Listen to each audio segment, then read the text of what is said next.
Le roi des animaux est un fauve majestueux et fascinant qui règne sur un vaste royaume. Chaque lion est un combattant et un survivant. Car affirmer son statut de super prédateur est une odyssée longue et périlleuse. Voici Attila et sa crinière de feu. Scipion, Tsavo, Sukuma, Scarface. Ce sont tous des rois puissants de la savane. Dans ces magnifiques étendues sauvages, chaque territoire a ses chefs qui ont leur propre façon d'affirmer leur autorité.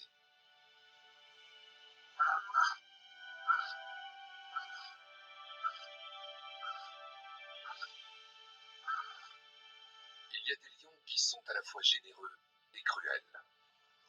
D'autres ont conquis le pouvoir par la force, et certains avec stratégie, des règnent avec discernement.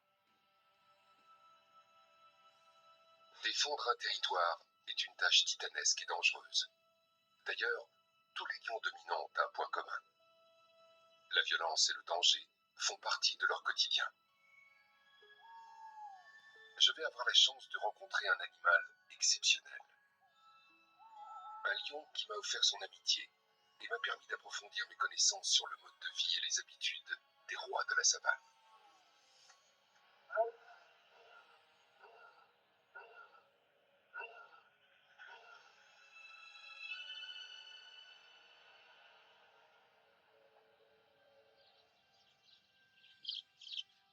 Je suis arrivé en Afrique en 2007 pour étudier le plus grand prédateur de ce continent. Je me suis installé dans un campement au bord de la rivière Mara. Un lieu exceptionnel pour observer la vie sauvage. La région est peuplée d'hippopotames, d'éléphants, de girafes, de zèbres, d'antilopes et d'une multitude d'autres herbivores. Je suis aussi entouré par certains des plus dangereux carnivores d'Afrique. Guépards, léopards, hyènes, crocodiles et bien sûr des lions. Ce sont tous mes proches voisins. Chaque matin, les crocodiles prennent un bain de soleil au bord de la rivière. Les hyènes arpentent la savane, tandis que les babouins sautent de branche en branche. Un après-midi, je suis surpris de les voir tranquillement installés sur les berges, en train de regarder l'eau.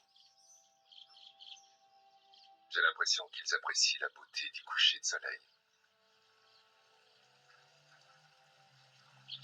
Le décor est à couper le souffle. Et je sens immédiatement que je n'aurai jamais envie de quitter ces terres.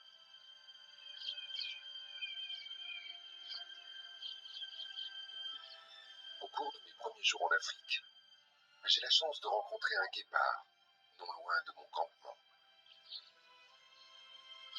Alors je commence à le suivre le matin. C'est un félin solitaire et noble.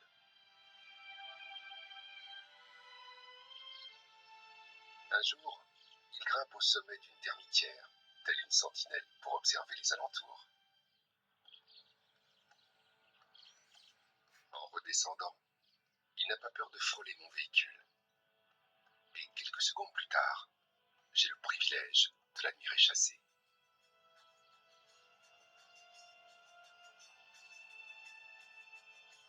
Sa vitesse est impressionnante.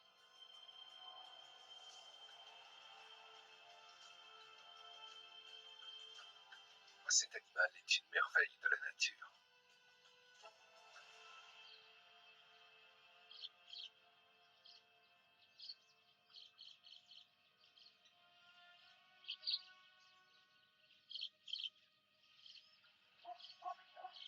Un matin, alors que je suis à la recherche du guépard, je repère les lions, à seulement quelques kilomètres de mon campement. Je n'oublierai jamais cette scène. 7 décembre 2008, j'ai enfin rencontré la troupe de lions. Quel moment incroyable. Je les ai vus en pleine journée dans les herbes. C'est impressionnant de voir la façon dont les mères veillent sur leurs petits. Et dans les hautes herbes, les lionceaux relevaient souvent la tête pour ne pas perdre les lionnes de vue.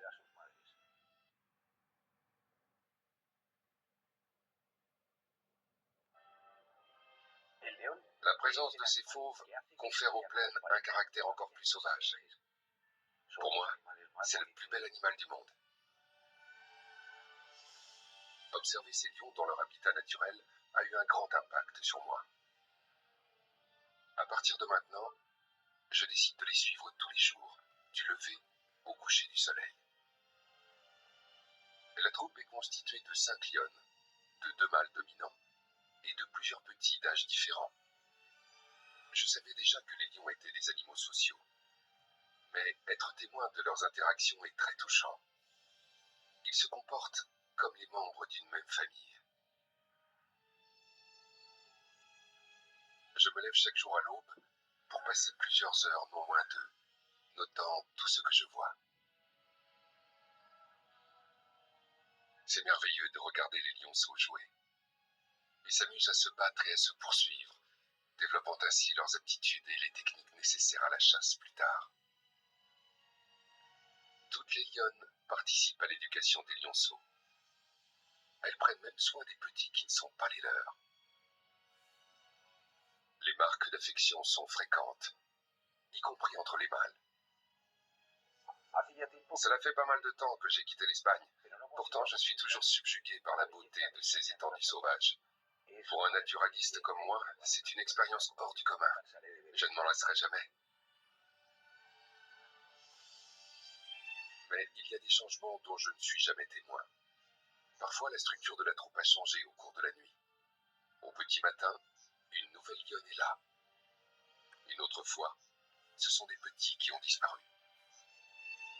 Et les 2 mâles dominants peuvent s'absenter pendant plusieurs semaines ou mois.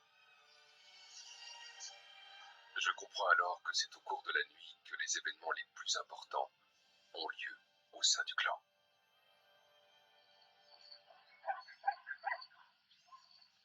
Au coucher du soleil, j'entends toujours les mêmes sons puissants et rauques.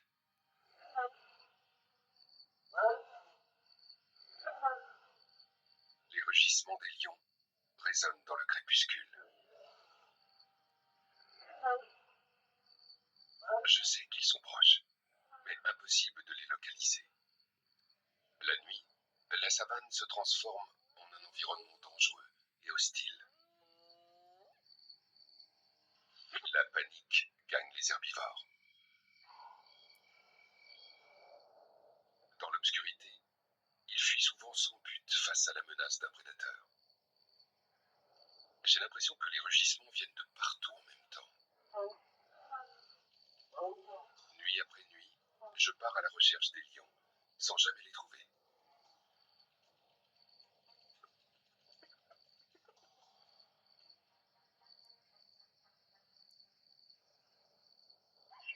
Puis la chance me sourit enfin. Les lionnes sont à l'affût d'une proie. Soudain, ils se mettent à courir. L'une d'elles accélère. Elle fonce droit sur une antilope et réussit à la capturer. Il n'est pas facile de la mettre à terre, mais elle y parvient.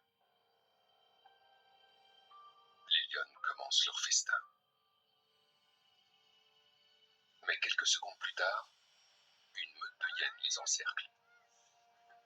Leur rire, si caractéristique, les perturbe. Les lionnes subissent une énorme pression, car leurs ennemis sont bien plus nombreuses. Finalement, les hyènes prennent le dessus et forcent les lionnes à abandonner leur proie.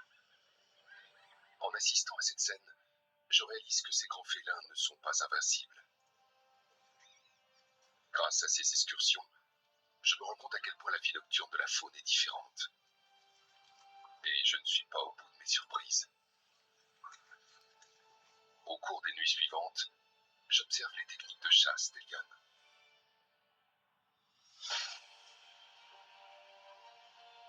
Elles s'approchent furtivement jusqu'à 15 ou 20 mètres de distance. Ensuite, elles se jettent sur leur proie à une très grande vitesse.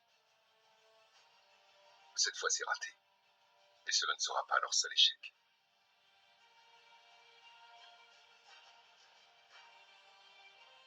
Elle accélère de nouveau. La proie lui échappe de quelques millimètres. J'ignorais que la chasse pouvait être aussi difficile pour les lionnes. Seule une tentative sur 8 est couronnée de succès. Ce sont toutes des chasseuses aguerries. Mais il y a des expertes. Anayeruka est la meilleure du groupe. Une nuit, je la vois traquer un gnou. Elle est souvent la seule à réussir à capturer un animal.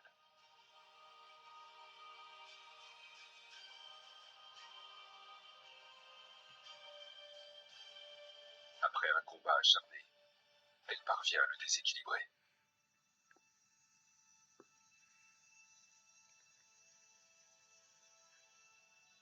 Elle a une tactique pour l'achever. À l'aide de sa puissante mâchoire, elle l'asphyxie en bloquant ses voies respiratoires.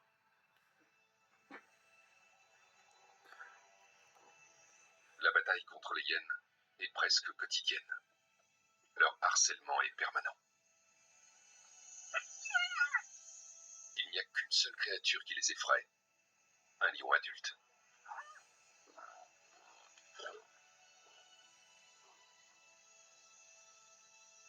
Ils sont deux dans cette troupe. Le roi, que j'ai surnommé Scipion, et son frère Sukuma. Je ne suis pas le seul à être impressionné par ces deux créatures imposantes, à la crinière sombre. Les hyènes ne s'approchent jamais lorsque ces grands félins sont dans les parages. C'est durant les nuits que j'en apprends vraiment davantage sur leur mode de vie. Il est même possible d'entrevoir la personnalité de chacun d'eux. Scipion est un chef étonnant. J'ai toujours cru que les lions s'accaparaient la nourriture des femelles et se désintéressaient des petits.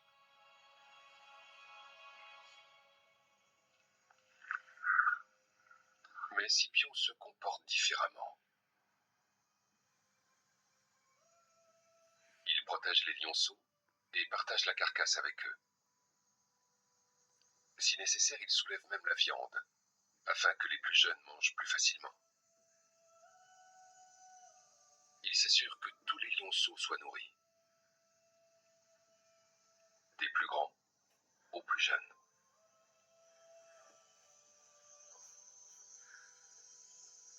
Ensuite, accompagné de son frère, il s'en va patrouiller sur leur territoire pour empêcher toute intrusion d'un rival. La nuit, les lions explorent sans relâche leur territoire.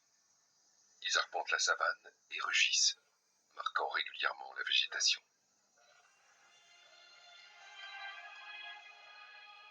Je sors chaque nuit pour étudier la troupe, et j'ai l'impression que progressivement, les lions s'habituent à ma présence.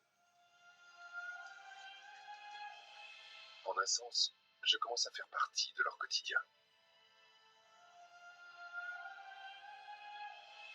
Et une nuit, il se produit un événement qui va bouleverser ma vie.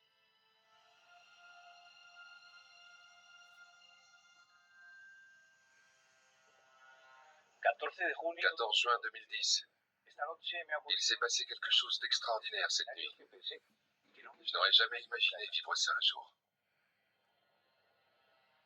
Après 2 ans à suivre la troupe, eh bien pour une fois, ce sont les lionnes qui m'ont approché.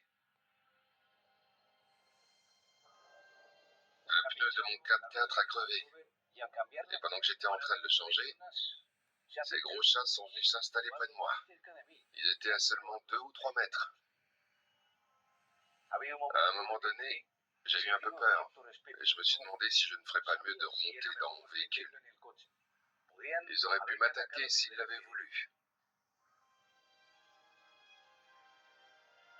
En fait, je me trompais.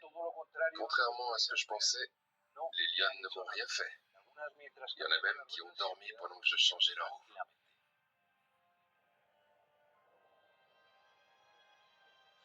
Je n'ai pas paniqué et j'ai fait comme si de rien n'était. Ensuite, elles ont disparu dans la nuit. C'est l'expérience la plus extraordinaire que j'ai vécue. Depuis, ce clan m'accepte comme l'un des siens. Je suis devenu un observateur solitaire qui les accompagne. Parfois, j'ai l'impression d'être invisible pour eux. Je n'aurais jamais imaginé pouvoir étudier les lions dans de telles conditions. Petit à petit, je construis une relation étroite avec eux, une profonde communication, presque grégaire. C'est pourquoi je me suis promis de ne jamais interférer dans leur vie, quoi qu'il arrive.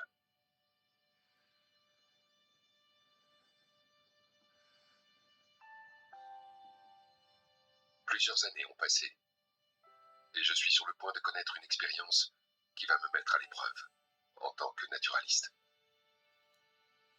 Février et mars sont des mois de pénurie dans la savane.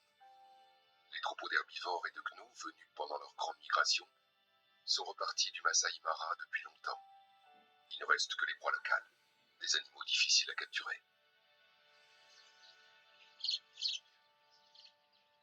Mais un événement est sur le point de changer la vie dans le Masai Mara. À l'exception des individus nomades, les lions vivent en troupe sur un territoire bien délimité, et la plupart n'en franchissent jamais les frontières. C'est là qu'ils naissent et qu'ils meurent.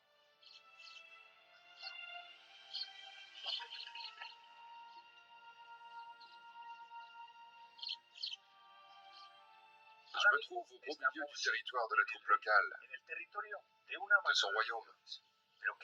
Mais comment les lionnes savent-elles qu'elles n'ont pas dépassé ces limites?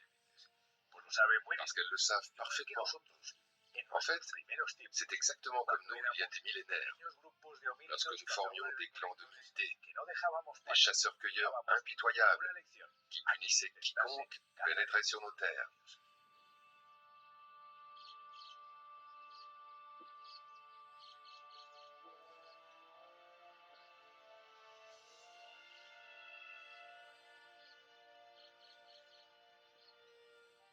Les prédateurs commencent à ressentir cruellement le manque de proie.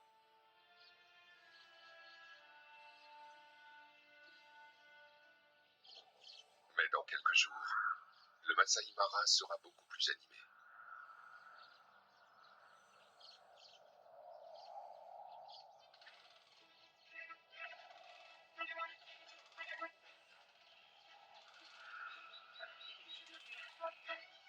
Un troupeau de buffles traverse la savane africaine. C'est une formidable opportunité pour les lions. Mais c'est aussi synonyme de danger. La troupe s'approche discrètement des herbivores. Tous les lions de la région observent leur arrivée. Les buffles sont les plus grands adversaires de ces grands félins. Toute rencontre conduit inévitablement à l'affrontement.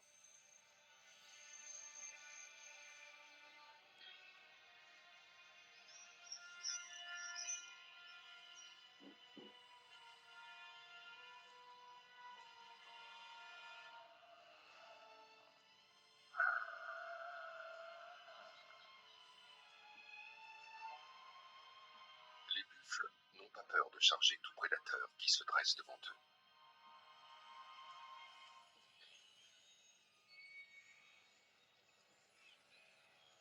Ils cherchent à leur faire comprendre que ce sont eux les maîtres de la savane. Ils savent qu'ils seront plus vulnérables à la tombée de la nuit, et ils tentent d'effrayer leurs prédateurs.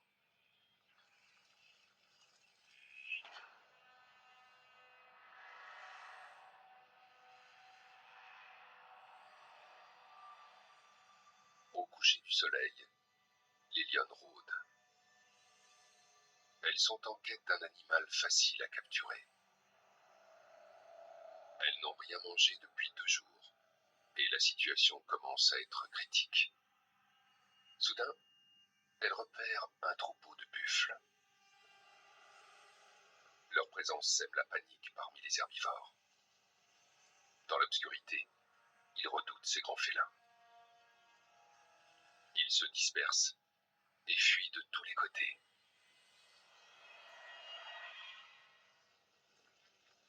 L'une des lionnes profite du chaos et se jette sur un buffle. Un acte extrêmement périlleux qui pourrait lui coûter la vie. Mais ces lionnes sont affamées. Alors l'une après l'autre, elles la rejoignent pour tenter de renverser le géant. C'est un combat difficile.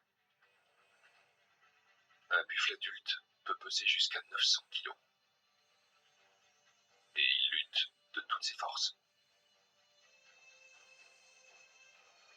Enfin, Anayeruka parvient à l'immobiliser au sol. Et elle essaie de lui couper la respiration. Mais d'autres buffles arrivent pour venir au secours de leurs congénères. Anayeruka ne veut pas lâcher prise, et elle se retrouve seule. Elle prend des risques énormes. Sa vie est en danger. Si elle reste, les buffles pourraient la tuer.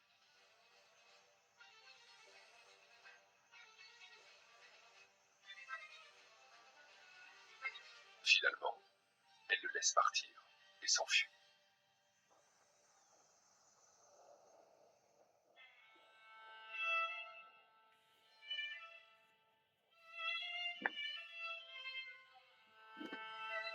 Le jour se lève sur la savane.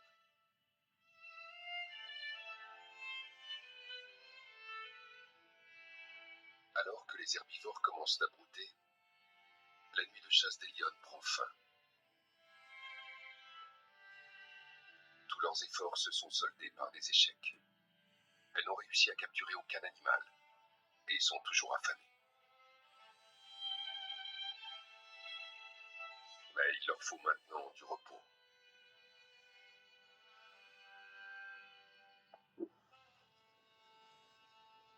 L'atmosphère est différente des autres jours. Les buffles sont de retour et cherchent l'affrontement.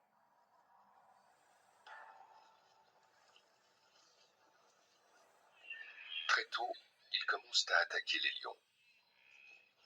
Ils veulent leur faire comprendre qui mène la danse.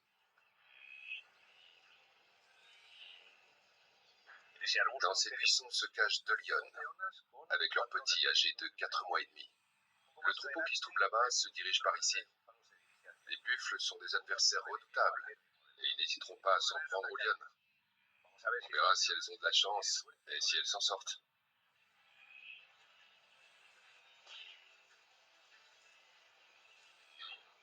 Les lionnes observent l'avancée des herbivores avec crainte.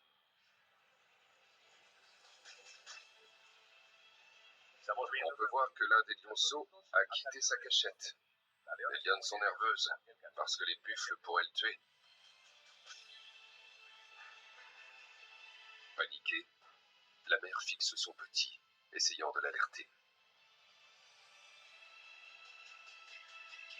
Le lionceau ne connaît pas encore les dangers de la savane. Les lionnes et leurs petits sont totalement cernés par les puissants bovidés. Si elles se font menaçantes, c'est la mort assurée. Le lionceau observe le buffle, inconscient que sa vie est en danger. Les lionnes sont acculées, et le petit est à leur merci.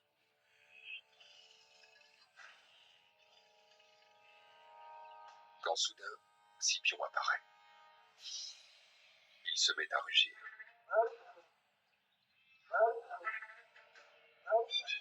Les buffles le regardent avec défiance. Le lion les confronte pour détourner leur attention de sa famille. Et l'un des bovidés le charge immédiatement.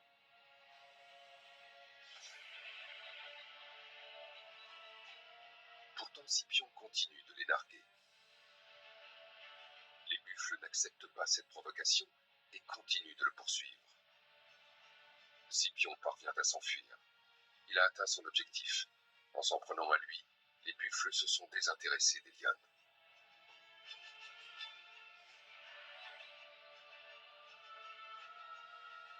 ce roi a sauvé le lionceau, qui retourne enfin auprès de sa mère.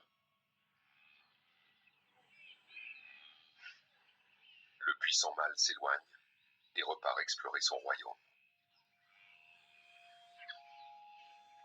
Il y a 2 mois, son frère Sukuma a été tué par des lions nomades. Désormais, il règne seul. Il sait qu'il n'est pas le plus fort, mais il combattra sans relâche pour défendre son territoire et sa descendance. Pour le moment, il ignore qu'un danger rôde à la lisière de son royaume, et c'est la plus grande menace pour le chef d'une troupe. Une coalition de lions affamés et nomades se rapproche. Le buffle que les lionnes ont attaqué au cours de la nuit est très affaibli et vulnérable au milieu d'une prairie.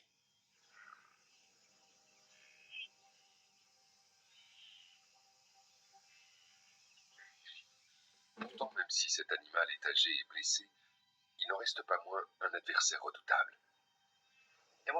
J'ai repéré 3 lions là-bas, derrière cette rangée d'arbres. Ce sont 3 mâles agressifs qui n'ont pas de territoire et qui sont en quête d'une proie aussi imposante que celle-ci. En fait, ce n'est pas une proie habituelle pour des lions de cet âge, parce qu'il est énorme. Mais les lions d'une coalition s'en prendront à un animal de ce gabarit s'ils pensent être assez nombreux, ou s'ils sont vraiment affamés. Un buffle solitaire reste extrêmement dangereux. Il n'hésitera pas à essayer d'encorner un prédateur. Le chef de la coalition porte une crinière légèrement plus longue que ses congénères.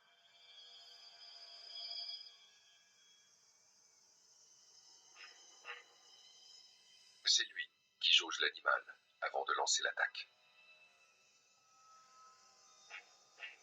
Les 3 jeunes fauves observent attentivement le buffle.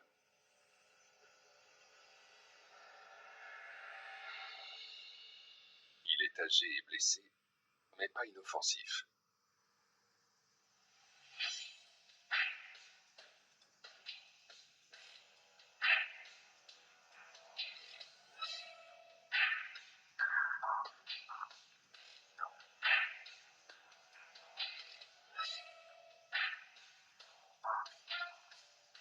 Ces lions subadultes ont conscience qu'il est capable de les tuer.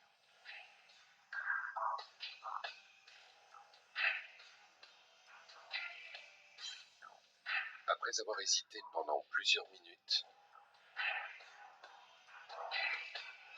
il semble avoir renoncé à ce potentiel repas.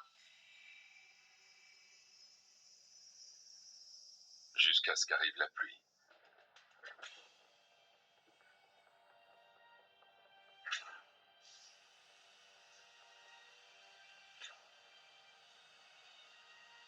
L'un des jeunes lions s'enhardit et décide de passer à l'attaque. Les prédateurs savent que le buffle a été grièvement blessé au cours de la nuit.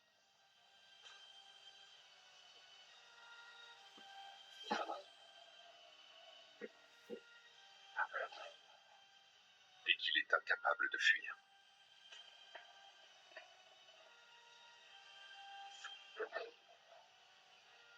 Bientôt, un second mâle se joint à la curée.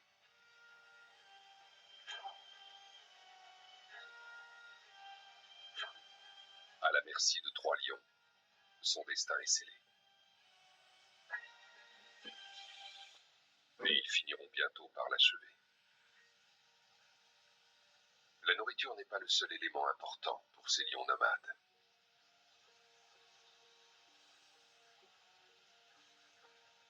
Ils ont aussi besoin de tester leur force et leur potentiel. Maintenant qu'ils errent dans la savane, ils ont plus que jamais besoin de se sentir forts et puissants. Ils doivent prendre confiance en eux pour attaquer une troupe et conquérir son territoire. Tuer un buffle est un pas de plus dans la quête du pouvoir.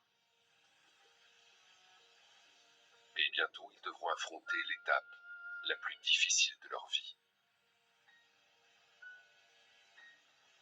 Défier humilier le chef du clan de ce territoire qu'ils craignent de moins en moins et s'emparer de son royaume.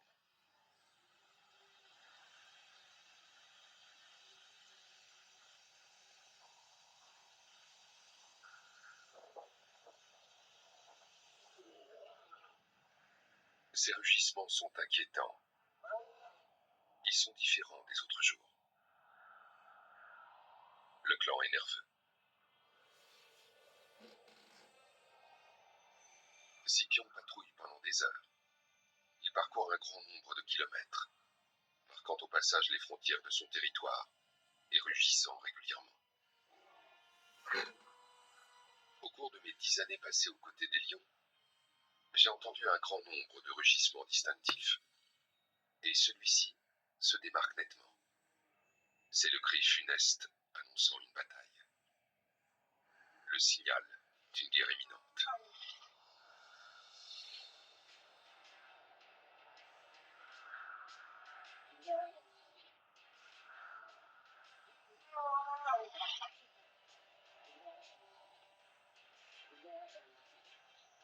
Ce concert de rugissements est terrifiant. De part et d'autre de la rivière, deux clans se défient en émettant ces cris rauques. Eux menacent clairement ce territoire. Ils sont en train de provoquer la troupe installée sur cette rive. Ce son guttural est une véritable déclaration de guerre.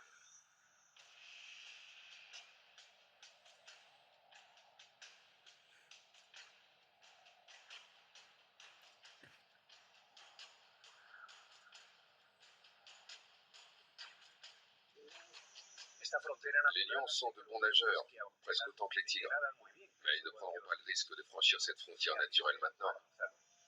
Le niveau de l'eau est trop haut, et il le restera encore quelque temps. Ensuite, les lions, les mâles des deux camps, traverseront la rivière et s'affronteront violemment.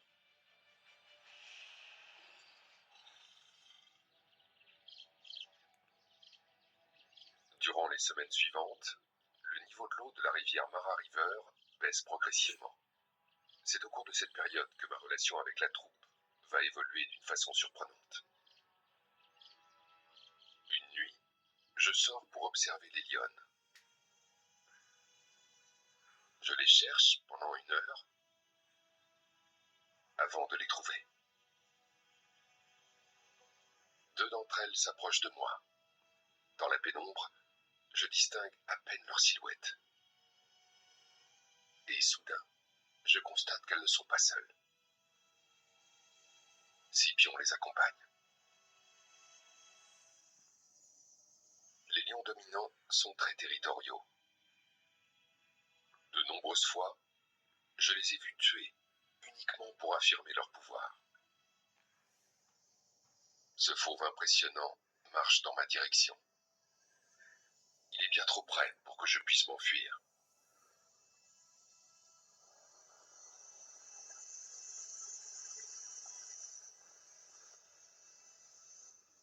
N'ayant aucun moyen de me défendre, je suis à sa merci. Je décide alors de m'accroupir. De cette façon, Scipion ne me percevra pas comme une menace. Et c'est à ce moment-là que l'inimaginable se produit. Scipion passe à côté de moi, sans montrer aucun signe d'agressivité ou de nervosité.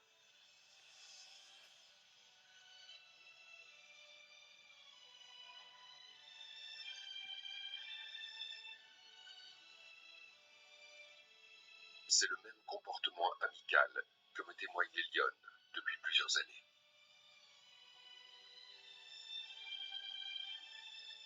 Ce roi lion m'offre son amitié. Je sais que cette nuit a changé mes relations avec ce clan pour toujours.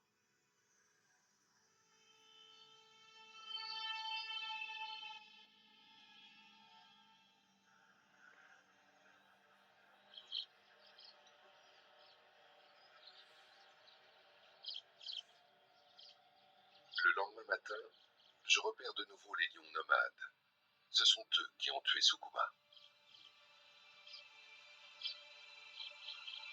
Après avoir terrassé le buffle adulte, ils affirment un peu plus leur pouvoir et leur assurance.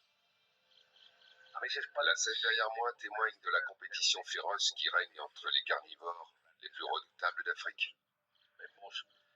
Un léopard s'est réfugié dans ce grand gardénia. C'est comme ça qu'ils l'appellent dans cette région. Juste en dessous, il y a le groupe des 4 lions subadultes nomades.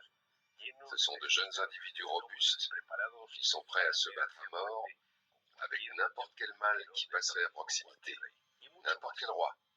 Ils sont décidés à tuer tout concurrent sans hésiter. Le léopard essaie de ne pas bouger d'un centimètre pour maintenir son équilibre précaire mais impressionnant au sommet du gardénia.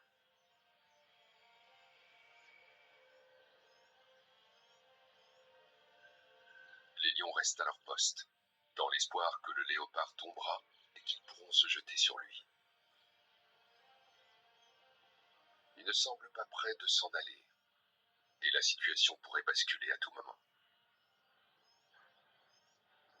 Le léopard est le félin le plus à l'aise et agile dans les arbres. S'il redescendait maintenant, les lions le mettraient à mort rapidement. Le léopard halète.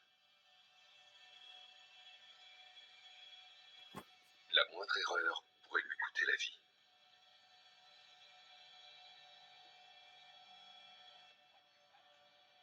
Ces lions nomades n'ont plus qu'un objectif, détrôner le roi.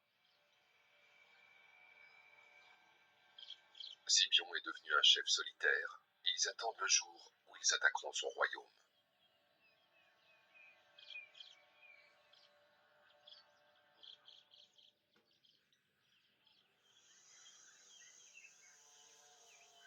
À la nuit tombée, le léopard peut enfin quitter les hauteurs où il s'était réfugié. La voie est libre, car les lions sont partis. Ils ont pris une décision, et rien ne les arrêtera.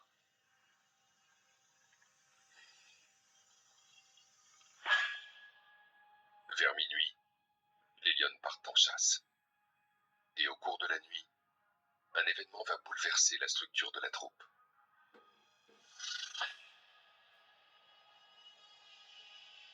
Après plusieurs tentatives, une lionne réussit à capturer un phacochère. Les lionnes dévorent leur proie rapidement, car elles savent que des hyènes rôdent dans les parages. En quelques minutes, elles sont encerclées. Et très vite, c'est l'affrontement. Mais quelque chose d'inattendu se produit. Soudain, les hyènes semblent se volatiliser. Et les lionnes sont sur leur garde.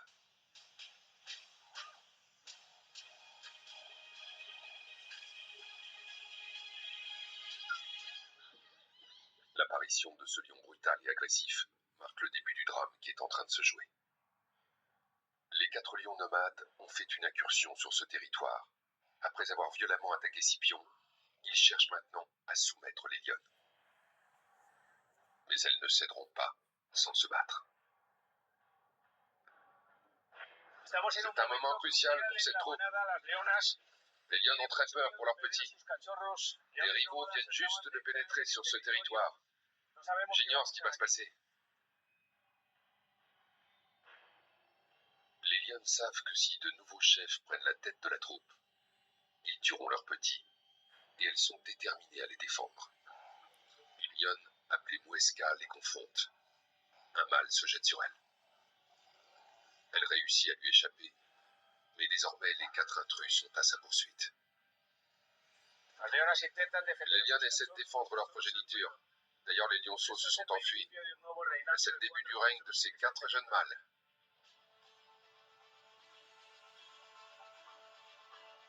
Quand des lions nomades détrônent un chef, ils n'ont aucune pitié pour sa descendance. C'est un moment très difficile pour les lionnes. Mais nous devons comprendre que c'est la loi de la nature. Et nous sommes sur le point d'assister à la prise du pouvoir de cette coalition sur ce territoire et ce clan. Muesca tente de les stopper encore une fois. Elle est seule face à ses agresseurs. Elle essaie de faire gagner du temps aux autres lionnes et aux petits pour qu'ils puissent s'enfuir et se cacher. Mais les mâles n'hésitent pas à la brutaliser pour la soumettre.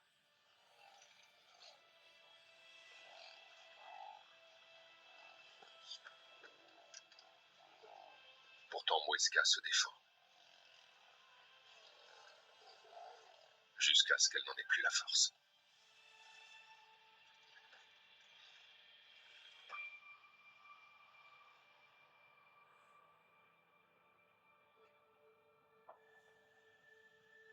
Violemment molestée, mordue, elle est étourdie par l'attaque et très affaiblie. La lionne a des plaies au niveau du cou et des pattes. Elle pourrait mourir de ses blessures. Puis soudain, dans l'obscurité, sa sœur apparaît. Dana vient pour l'aider.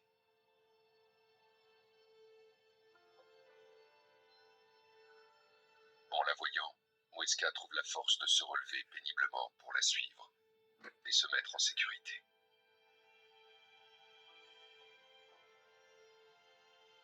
Même dans les situations les plus dangereuses, les lionnes se comportent toujours comme une véritable famille.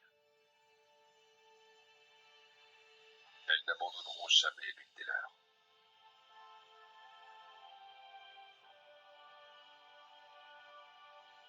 Pendant que ces deux sœurs se soutiennent, Anayeruka, la troisième, a réussi l'impossible.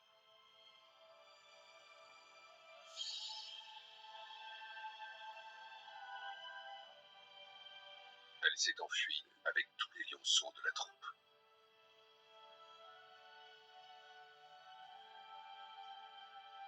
Elle cherche maintenant un refuge dans une zone boisée.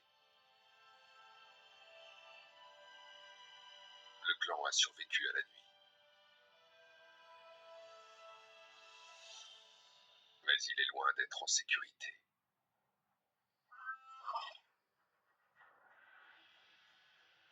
Au cours des semaines suivantes, les lions nomades imposent leurs règles sur ces terres. Ils marquent leur territoire et ne partagent pas la nourriture.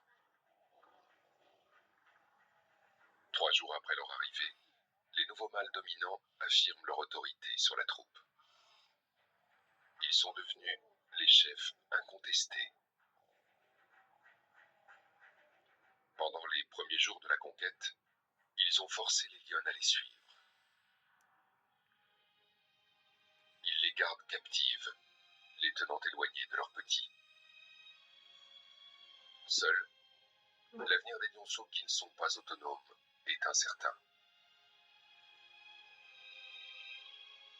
Livrés à eux-mêmes dans la savane et incapables de se nourrir, ils ne survivront pas longtemps.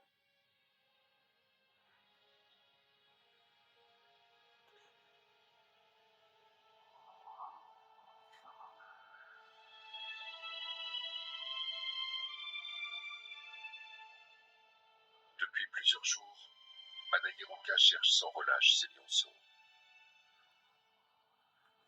En vain. Elle a réussi à échapper à ses ravisseurs pendant qu'ils dormaient. Mais jusqu'ici, elle a échoué à retrouver ses petits.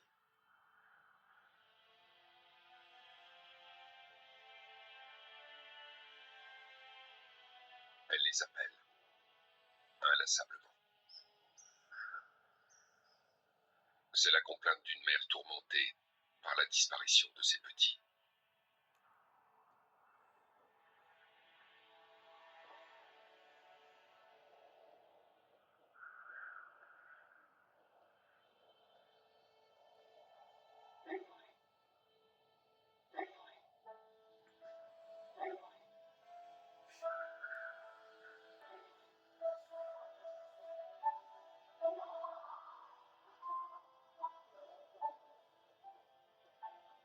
Elle est désespérée, mais ne renonce pas.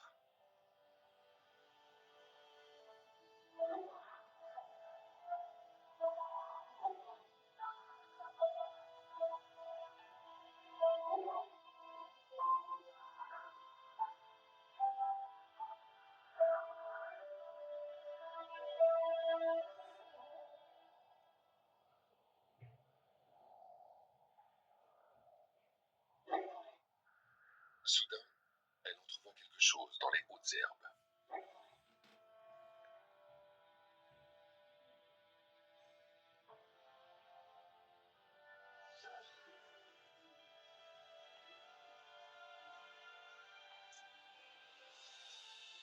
Ce sont eux.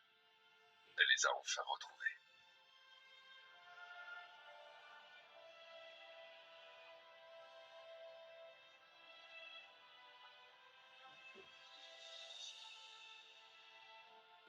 Elle sait qu'ils ne survivront pas longtemps s'ils restent ici. Alors elle prend la décision la plus risquée de sa vie. Elle quitte ce territoire, laissant derrière elle sa famille et le seul monde qu'elle a connu depuis sa naissance.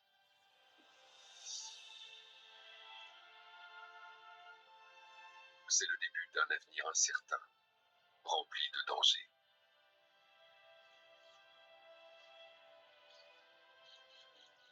Mais elle est déterminée et ne peut revenir en arrière.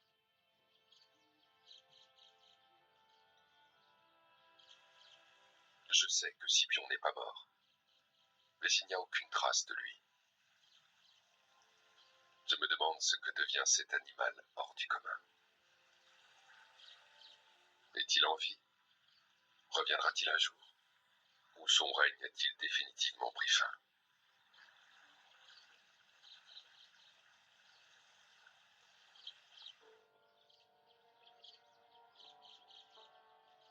Mais tel est le destin des rois lions de la savane africaine. Tout comme Hannibal, Zukuma,